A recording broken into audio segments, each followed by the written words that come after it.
نكمل يا جماعة، نكمل. انا عايزة بس الاول قبل ما نكمل اعرف الاخبار ماشيين معايا في الاجزاء ولا لا. يعني عملت منزلة على القناة لحد دلوقتي 3 اجزاء، فايه الاخبار معاكم؟ لو في حاجة مش واضحة عرفوني يعني وكده، ولو الشغل تمام طمنوني برضو وقولوا لي رأيكم في الكومنتات. طيب احنا كنا اخر حاجة واقفين عندها الخرزة دي، تمام؟ بالطرف الشمال هدخل في الخرزة اللي لونها ابيض التانية دي، ادي الاتنين اللي باللون الابيض. الطرف اليمين هبني سداسي على 2، يعني هحط 1 2 3 باللون الاصفر وواحدة بس باللون الابيض، علشان ابني سداسي على 2 اهي. بعد كده هدخل في الخرزتين اللي لونهم ابيض دول وهعمل سداسي على 2 برضو باللون الاصفر بس.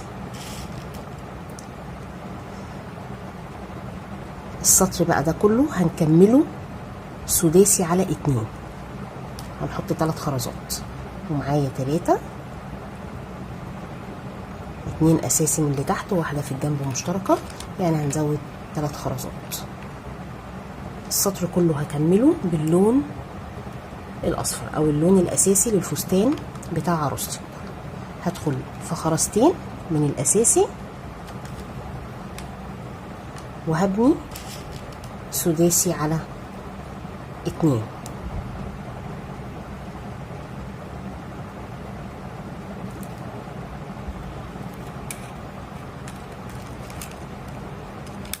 تمام كده، تهيألي واضحة ومفيهاش اي حاجة. هي الخرزة اللي لونها ابيض دي بس اللي في اول غرزة عملناها، اللي هي الفيصل ما بين هنا اللي هو بنكمل رسمة الفستان، لكن باقي السطر كله هنكمله باللون الاساسي للفستان. هندخل في خرزتين من الاساسي بالطرف الشمال كده، والطرف اليمين هنزود ال3 خرزات بتوعنا علشان نعمل سداسي على 2.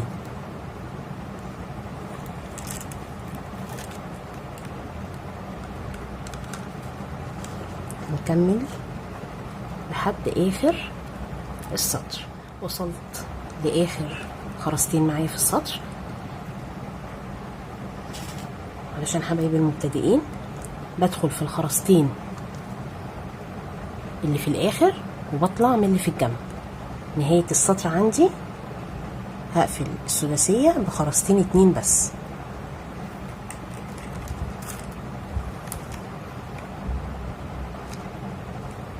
تمام، ادي كده السطر كله سداسي على 2. طيب بعد كده مش هدخل في حاجة، على نفس الخرزة اللي انا قافلة عندها دي بالطرف اليمين هنحط 4 خرزات، 1 2 3 4، وهعمل خماسي على 1.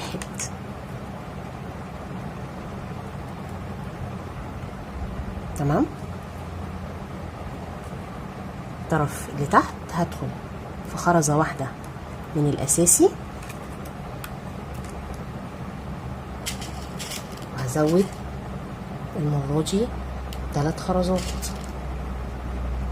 1 2 3، ومعايا واحدة أساسية وواحدة في الجنب. ادي كده الحلقة الخماسية بتاعتي. السطر كله هيبقى خماسي على 1 اهو.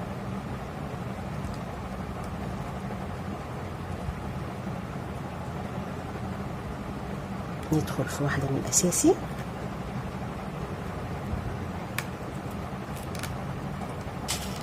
وأزود 3 خرزات، ونقفل الحلقة الخماسية. السطر كله هيبقى باللون الأساسي برضو للفستان. طول ما أنا ماشية هدخل في واحدة أساسية، وخدي بالك عشان ما تدخليش في خرزتين من الأساسي، خرزة واحدة بس.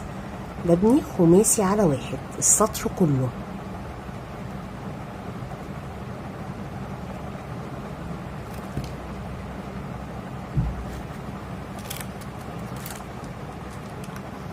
خماسي على واحد السطر كله. وصلت لاخر غرزة معايا في السطر، دخلت في اخر واحدة اهي نايمة من تحت، وطلعت من اللي في جنبها. هنحط ايه؟ هنحط خرزتين عشان تبقى زي ما متفقين خماسي على واحد.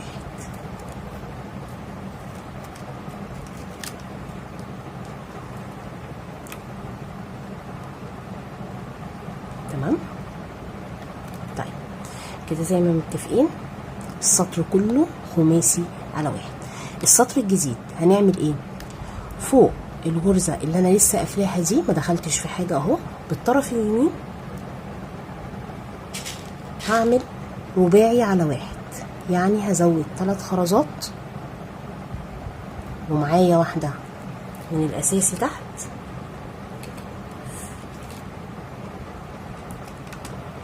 تبقى رباعي على واحد. طيب بعد كده هدخل في الخرزة اللي بعدها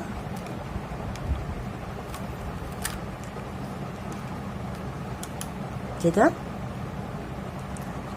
اظبطي العقدة بتاعتك عشان يبقى الشغل مظبوط، وهعمل خماسي على واحد. معايا واحدة أساسية وواحدة في الجنب مشتركة، يعني هزود 3 خرزات.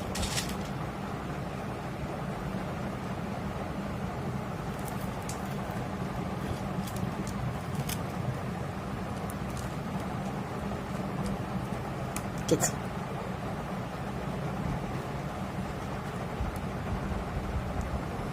يبقى السطر ده كله همشي مرة رباعي على واحد ومرة خماسي على واحد. بدخل في خرزة واحدة من الأساس وأعمل رباعي على واحد كده،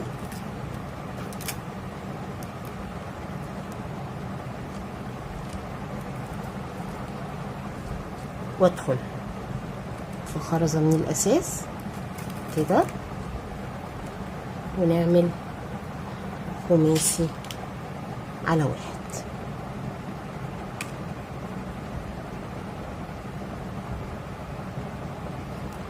برضو باللون الأساسي للفستان. السطر كله مرة رباعي على واحد ومرة خماسي على واحد لآخر السطر. معلش لو ما بكملش معاك السطر، بس السطر ده ثابت وبلون موحد، فهيبقى سهل معاكي، وفي نفس الوقت لان الشغل يبقى قريب مني اقدر ان انا اشوف فتحات الخرز كويس عشان ما افوتش خرزه. تمام، هكمله وارجع لك. وصلت لاخر السطر، ادي اخر خرزه معايا وطلعت من اللي في الجنب، وهتبقى حلقه خماسيه. لو بدأت السطر برباعي على واحد هينتهي معاكي بخماسي على واحد. تمام، لان بنمشي واحدة رباعي وواحدة خماسي. تمام. طيب بعد كده هنعمل ايه؟ السطور اللي جاية كلها رباعي على واحد، بس هناخد بالنا في تنسيق الالوان. زي ما انا واقفة اهو عند الحلقة الخماسية او الخرزة اللي هي بتاعت الحلقة الخماسية، ما دخلتش في حاجة. في الطرف اليمين اهو هجيب خرزة باللون الاحمر وخرزتين باللون الاصفر، وهعمل رباعي. تمام. طيب خدي بالك معايا، دي كده هعتبرها رقم 1، بس بدايتها خرزة باللون الأحمر.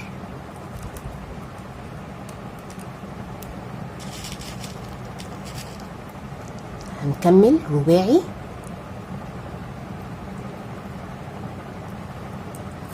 دي كده رقم 2 في السطر.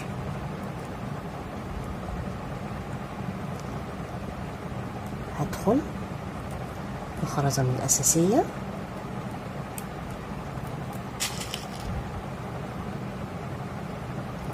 ادي رقم 3، وهقولك ليه بعد دلوقتي.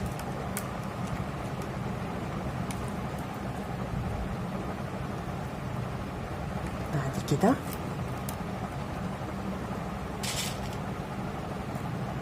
رقم 4،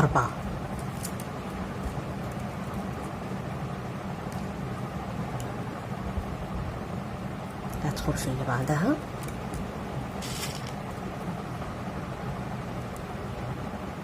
رقم 5.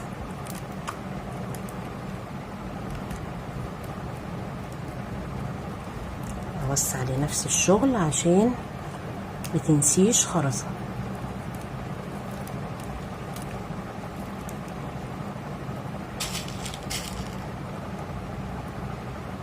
ادي رقم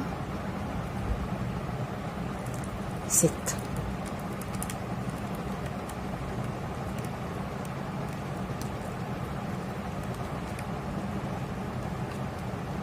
ندخل في واحدة أساسية،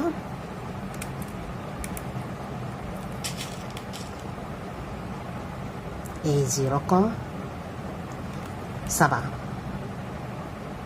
اعملي العقدة عادي، انا بس عشان عايزة الطرف اليمين يبقى اطول شوية. تمام، 1 2 3 4 5 6 7، بس بداية الغرزة الاولى حطينا خرزة باللون الاحمر. بعد كده ندخل في واحدة اساسية،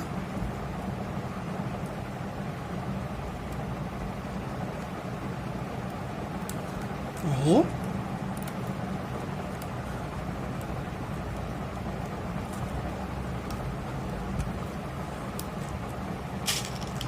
هحط واحدة باللون الاصفر مع واحدة باللون الاحمر، ودي كده تبقى الغرزة رقم 8.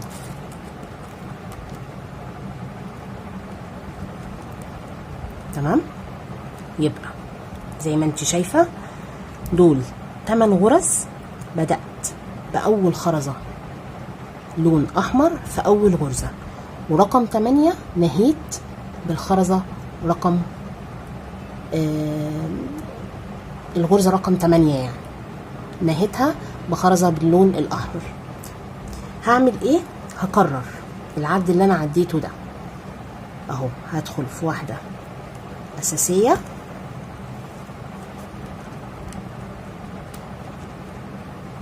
بس هنا مش هعيد رقم 1 لان يعتبر عندي رقم 1 ده اهي الخرزة المشتركة اهي، يعني مش هحط خرزة حمراء تاني لان دي الخرزة المشتركة. فهبدأ اعد 1 2 3 4 5 6 7، وفي التامنة نحط الخرزة. ازاي؟ هوريكي اهو. برضو هحط خرزتين،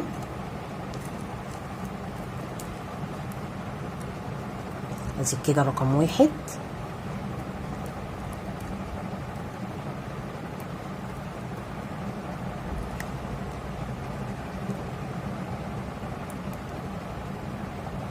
معلش هو اول سطر بس عشان الكرانيش بتاعت الخرز في الفستان عشان ما تسيبيش حاجه، خدي بالك.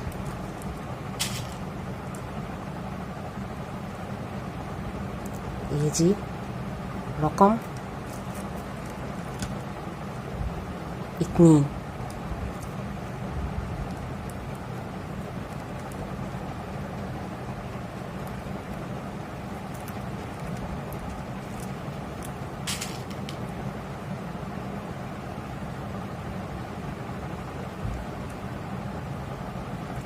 يجي رقم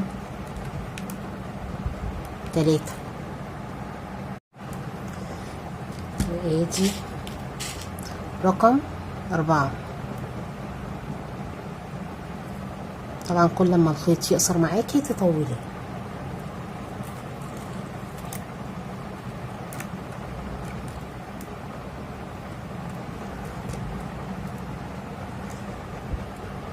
ندخل في اللي بعدها.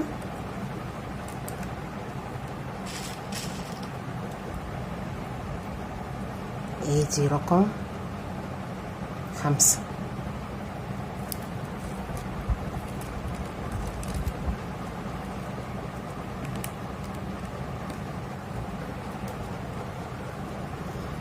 ندخل في اللي بعدها.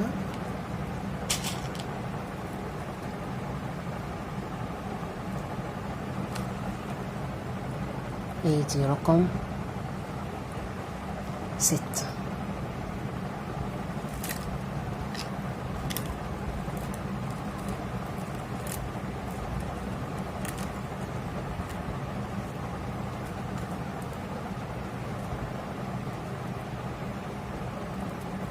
اللي بعدها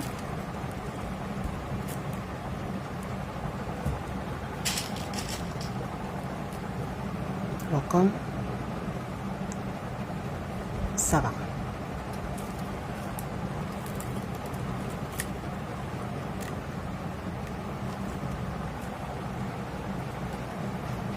اللي بعدها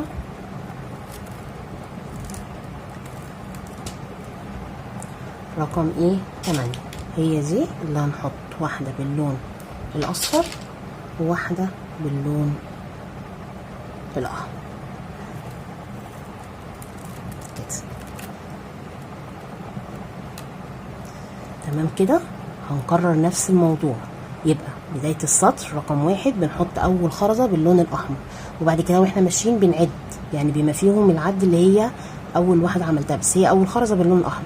1 2 3 4 5 6 7. في التامنة نحط آخر خرزاية باللون الأحمر اللي هي دي. بعد كده هنبدأ العد عايزين المشتركة، فهنحط 1 2 3 4 5 6 7. في التامنة هنحط دي، وهكذا لحد آخر السطر. كل ما بين كل 8 غرز واحدة على اليمين باللون الأحمر وواحدة على الشمال باللون الأحمر. طيب علشان اختصارا في الوقت أنا عايزة أوريكي هنا.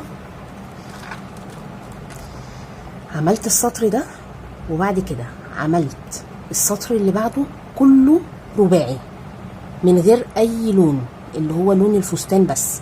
يبقى بعد ما اخلص السطر اللي احنا شغالين فيه ده اللي هو فيه خرزة على اليمين باللون الأحمر وخرزة في الغرزة التامنة باللون الأحمر، السطر اللي بعده هعمله كله باللون الفستان أو اللون الأساسي عندك اللي هو اللون الأصفر مثلا اللي أنا شغالة بيه.